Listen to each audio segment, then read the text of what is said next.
जय हिंद। नमस्कार साथियों मैं रोहित पटेल आजाद एक बार फिर से आपके सामने हाजिर हूं एक और नए वीडियो में नई इन्फॉर्मेशन के साथ में। साथियों आज के इस वीडियो में हम बात करने वाले हैं कि इंडियन आर्मी में कितनी ट्रेड होती हैं, कौन सी ट्रेड में आप फॉर्म डालोगे तो जल्दी आपका सिलेक्शन होगा, किस ट्रेड में आप फॉर्म डालने के बाद में जब अग्निवीर बन जाओगे, आर्मी में आप सिलेक्शन हो जाओगे, तब जल्दी आपका कौन से पोस्ट में आप फॉर्म डालने से प्रमोशन जल्दी होगा, कौन सी ट्रेड का क्या काम होता है, सारी इंफॉर्मेशन मैं आपको इस वीडियो में देने वाला हूं। आप इस चैनल पर नए हो तो वीडियो को लाइक करके चैनल को सब्सक्राइब कर दे। और साथियों जो भी आपका क्वेश्चंस है, ऑल ओवर जो भी आपका क्वेश्चंस है वो आप कमेंट बॉक्स में जरूर लिखें। आपको वीडियो अच्छा लगा हो, नहीं लगा हो, जो भी है आपके विचार वो कमेंट बॉक्स में आप जरूर बताएं ताकि हमें भी आपके बारे में पता चले और उस पर हम वीडियो बनाने की कोशिश करें। तो चलते हैं वीडियो की शुरुआत करते हैं। सब में टोटल जो ट्रेड होती है वो कितनी होती है? 5 ट्रेड होती है, जो कि आप 10th 12th या 8th, यदि आपने 8th किया है, 10th किया है या 12th किया है तो आप इन 5 पोस्ट में से एक पोस्ट चुन सकते हो। ठीक है साथियों, सबसे पहले हम जान लेते हैं कि वो 5 पोस्ट क्या क्या है। सबसे पहले होती है general duty, GD, technical, nursing assistant, clerk, tradesman. ठीक है साथियों, अब सबसे पहले हम बात कर लेते हैं संक्षिप्त में कि जीडी क्या होता है। जीडी का फुल फॉर्म होता है जनरल ड्यूटी। ठीक है, जनरल ड्यूटी मीन्स इसमें आपको बॉर्डर पे, देखो बॉर्डर पे तो सभी ट्रेड में जाना पड़ेगा, ऐसी कोई सी ट्रेड नहीं है जिसपे आपको बिल्कुल आराम से और ड्यूटी ना देनी पड़े, सब में आपको ड्यूटी देना पड़ेगी। ठीक है साथियों, जीडी में आपको हो गया ट्रक ड्राइवर या फिर कहीं जैसे बहुत सारे वर्किंग एरिया जो होते हैं वहां पर जीडी को सबसे ज्यादा काम में लिया जाता है। ठीक है, इसमें आपका 10th पास होना चाहिए और 10th में आपके 45% मार्क्स होना जरूरी है। ठीक है साथियों, इसके साथ में आपको ग्रेस नहीं होना चाहिए। किसी सब्जेक्ट में यदि आपको ग्रेस है तो आप 10th से जीडी में फॉर्म नहीं डाल सकते। ठीक है साथियों, और सबसे ज्यादा पोस्ट किसमें आती है? इसमें आती है जनरल ड्यूटी में। ठीक है, यदि आप फॉर्म डालने जाएं, आपके पास में आप 10th पास है, 45% है, ठीक है, और अच्छे मार्क्स है आपके, तो आपको 10th से फॉर्म डालना चाहिए किसमें? जीडी में। ठीक है, एक बात आपकी क्लियर हो गई। अब हम बात कर लेते हैं, दूसरा आ जाता है आपका टेक्निकल। टेक्निकल में क्या मांगा जाता है? 12th पास मांगा जाता है, साथ में आपका मैथ्स से आप 12th पास होने चाहिए। और हर सब्जेक्ट में, जैसे मैथ्स में जो भी सब्जेक्ट होते हैं उनमें 40-40 नंबर आपके जरूर होना चाहिए। 40 से 39 भी मार्क्स आपके रहेंगे तो आप टेक्निकल में फॉर्म अप्लाई नहीं कर सकते। ठीक है साथियों, टोटल कितने परसेंट होना चाहिए इसमें? 50% आपके होना चाहिए मैथ्स से। ठीक है साथियों, आगे बात समझ में। इसका काम होता है टेक्निकल फील्ड में राडार ऑपरेटर करना, ट्रक वगैरह सुधारना, बहुत सारे जो टेक्निकल काम होते हैं वो आपको टेक्निकल फील्ड में करना पड़ेगा। ठीक है साथियों, अब आप पूछेंगे क्या इसमें ड्यूटी नहीं लगती है? इसमें ड्यूटी भी लगती है। जैसे 8 घंटे की ड्यूटी होती है तो 4 घंटे आपको टेक्निकल काम करना पड़ेगा और 4 घंटे आपको ड्यूटी करना पड़ेगा। ओके, उसके बाद में हम देख लेते हैं नर्सिंग असिस्टेंट। नर्सिंग में आपके पास में बायोलॉजी होना चाहिए, 12वीं में 12वीं पास होने चाहिए और बायोलॉजी सब्जेक्ट आपके पास में होना चाहिए। ठीक है, उसके बाद में इसमें भी 40-40 नंबर, जैसे आपका जो भी सब्जेक्ट है इसमें उन सब में कितने कितने नंबर होना चाहिए? 40-40 नंबर इस सब्जेक्ट का होना चाहिए। टोटल आपके नंबर कितना होना चाहिए? 50% आपके मार्क्स होना चाहिए बायोलॉजी में। आगे बात समझ, इसका काम क्या होता है? बायो मतलब कि एक डॉक्टर से जुड़ा हुआ, मतलब इसमें आपके नर्सिंग सहायक हो गया। और यदि आपने अंदर जाकर अच्छी पढ़ाई की तो भाई लोगों आप डॉक्टर भी इसमें बन सकते हो। इसमें भी 4 घंटे आपको ड्यूटी देना पड़ेगी, 4 घंटे आपको हॉस्पिटल में वर्क करना पड़ेगा। ठीक है साथियों, उसके बाद में आ जाता है क्लर्क। ये बाबू की पोस्ट होते हैं, इसमें 12th पास मांगा जाता है। इसमें कौन कौन से सब्जेक्ट 12वीं पास होते हैं? Art, commerce, science. Art, commerce, science यदि आपके पास में है 12th में और इस सब्जेक्ट में 50 नंबर है और टोटल आपके 60% है तो आप इसमें फॉर्म डाल सकते हैं। ठीक है साथियों, इसका काम होता है कंप्यूटर वगैरह ऑपरेट करना।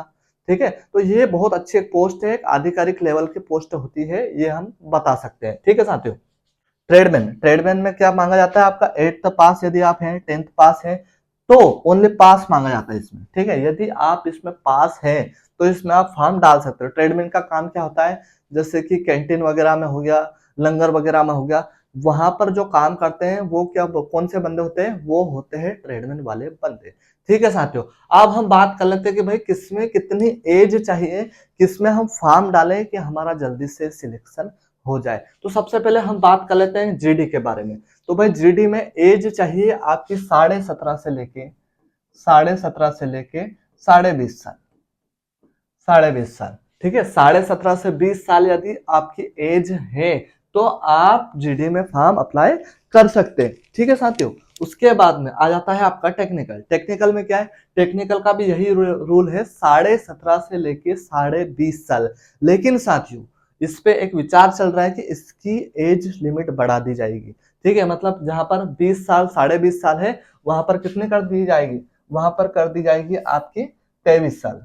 वहां पर कितने कर दी जाएगी, आपके 23 साल। ठीक है साथियों, वहां पर आपके 23 साल करने का विचार चल रहा है। जाता है आपका नर्सिंग असिस्टेंट। नर्सिंग असिस्टेंट की एज थोड़ा सा अलग है, इसमें मांगा जाता है आपका 17.5 से लेके भाई 23 साल तक आपकी एज मांगी जाती है। ठीक है, और इसमें फायदा ये है, चलो वो फायदे की बात बाद में करेंगे। उसके बाद में आ जाता है आपका क्लर्क। क्लर्क में भी वही है भाई 17.5 से 21 साल।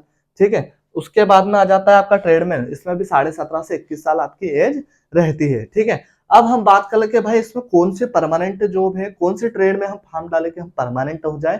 ट्रेड में हम फॉर्म डाल के परमानेंट हो सकते हैं और जल्दी हम प्रमोशन ले सकते हैं। जीडी जो है आपकी 4 साल के, लेकिन आपने अच्छी मेहनत की, ठीक है, लेकिन आपने अच्छी मेहनत की तो आप इसमें 25% में आ सकते हैं। 70 मतलब 4 साल के बाद में वो क्या कर देंगे, 4 साल के बाद में 75% को बाहर कर देंगे, 25% को वो ले लेंगे। अब 25% में आने के लिए आपको क्या करना पड़ेगा, उस पर मैंने फुल डिटेल्स वीडियो बनाया है, वो जाकर आप देख सकते हैं। ठीक है साथियों, उसके बाद में आपका टेक्निकल फील्ड भी आपकी 4 साल की होती है ना, लेकिन आप मेहनत करके 25% में यदि आ जाएं तो बहुत ही अच्छी बात है। ठीक है, देखिए नर्सिंग असिस्टेंट की जो भर्ती है ना दोस्त, नर्सिंग असिस्टेंट के भर्ती में ओनली आपको पास होकर ज्वाइनिंग लेना है। उसके बाद में ये लफड़ा खत्म हो गया कि आपको 75% में आना है, 25% में आना है। क्या लफड़ा रहने वाला है, ऑल ओवर कुछ भी नहीं। ठीक है, आपको बस पास होकर अंदर एंटर करना है, फिर आपको कोई नहीं निकाल सकता। ठीक है, अब हम बात कर लेते हैं कि यदि आपके पास में स्पोर्ट्स सर्टिफिकेट है या आईटीआई है तो वो किस में काम देगा। साथियों 10th में यदि आपके पास में एनसीसी है, ठीक है, या फिर आपके पास स्पोर्ट्स सर्टिफिकेट है तो आप किस में लगा सकते हो, वो 10th से आप लगा सकते हो। ठीक है, 10th से भी लगा सकते हो, टेक्निकल में भी लगा सकते हो, नर्सिंग में भी लगा सकते हो, क्लर्क में भी लगा सकते हो, ट्रेडमैन में भी लगा सकते हो, सब में आप अप्लाई उसे कर सकते हो। लेकिन ध्यान रखिए क्या होना चाहिए आपके पास में, या तो एनसीसी या फिर आपके पास में स्पोर्ट्स सर्टिफिकेट, दो चीजें। ठीक है, उसके बाद में यदि टेक्निकल में आपने फॉर्म डाला है और आपके पास में आईटीआई है, चाहे वो 1 साल का रहे, 2 साल का रहे, 3 साल का रहे, आपका आईटीआई है तो आपको सीधे सीधे कितने नंबर मिलने वाले हैं, 20 नंबर मिलने वाले हैं आपको टेक्निकल फील्ड में। टेक्निकल में यदि आप फॉर्म डालेंगे तो, ठीक है, आप ये ना सोचे कि आपने आईटीआई कर लिया और आप जीडी में फॉर्म डाल के 20 नंबर उससे ले लो, ऐसा नहीं होगा। ठीक है, उसके बाद में हम बात कर लेते हैं नर्सिंग असिस्टेंट। नर्सिंग असिस्टेंट में भाई आपके पास में मैंने जैसे अभी बताया कि आपके पास में एनसीसी या फिर स्पोर्ट्स हो तो भी इसमें आप लगा सकते हो। बाकी तो जो क्लर्क है इसमें आपने कंप्यूटर किया हुआ है, डीसीए पीजीडीसीए किया हुआ है, तो वो प्रमाण पत्र आप इसमें लगा सकते हैं। ठीक है, उसके बाद में ट्रेडमैन में भी वही चीज आपका एनसीसी और स्पोर्ट्स। ठीक है, मतलब कहने का मतलब ये है कि एक फील्ड ऐसी है जिसमें अलग चेंजेस हमें देखने को मिल रहा है और वो है आपका टेक्निकल फील्ड। टेक्निकल में यदि आप फॉर्म डालेंगे, आपके पास में आईटीआई डिप्लोमा है तो आपको बहुत ज्यादा फायदा मिलने वाला है। अब हम बात कर लेते हैं कि इंडियन आर्मी में चलो हम लग भी गए तो सबसे ज्यादा प्रमोशन किस में जल्दी होता है, तो सबसे जल्दी प्रमोशन होता है भाई आपके क्लर्क में।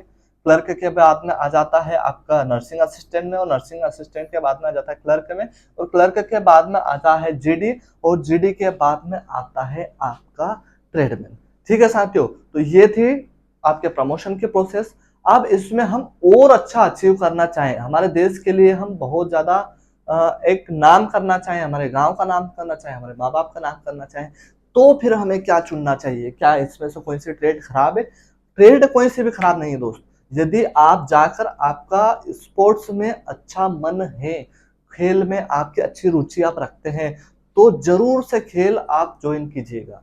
आपको 75%, 25% जो मैंने क्राइटेरिया बताया ना, इसमें आपको आने की भी जरूरत नहीं है। बस आप गेम्स पे फोकस करें। जैसे अभी मैं फोकस कर रहा हूँ कि मैं कहाँ पर फोकस कर रहा हूँ, मैं मेरे कैमरे पे फोकस कर रहा हूँ, ना मैं इधर फोकस कर रहा हूँ ना मैं इधर फोकस कर रहा हूँ। मेरा फोकस कहाँ पर है, सामने है, क्योंकि मुझे पता है कि भाई मैं सामने फोकस नहीं करूंगा तो यदि मैं यहाँ पर देख के बोलने लग जाऊं तो आपको ये चेहरा मेरा दिखेगा।